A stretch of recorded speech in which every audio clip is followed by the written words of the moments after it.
In this video, I'm going to demonstrate how to use the automatic needle threader on the Brother PS300T.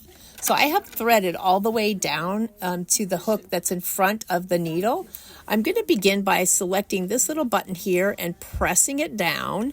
And as it comes around, there's a little hook right here. I'm going to place my thread under that hook. And I'm hanging on to it. And as I continue to press down, there's a couple of little prongs that go through the eye of the needle. Let me see if I can move my hand out of the way there.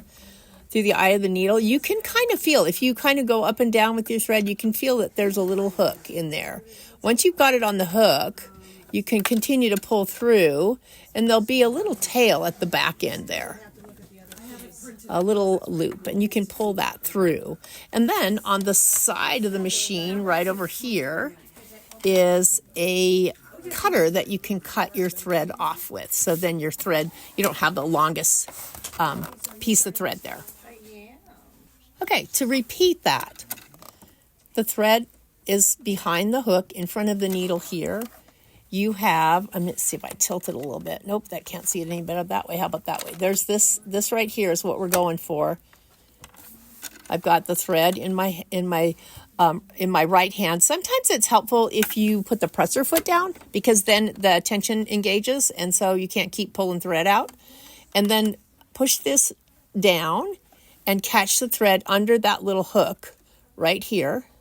It's on right part of the needle threader. As you continue to push down, you push a little fork through the eye of the needle, and there's one side of the fork on each side of the needle. And if you pass your thread through the center there, you can kind of feel the little hook that's in the back, and that's what's catching your thread. Once you've caught that, let go of the thread, because it can't pull it through if you're hanging on to it. And there'll be a little loop in the back.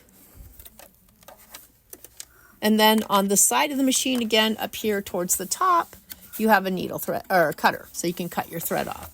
And that is how you thread a Brother PS300T.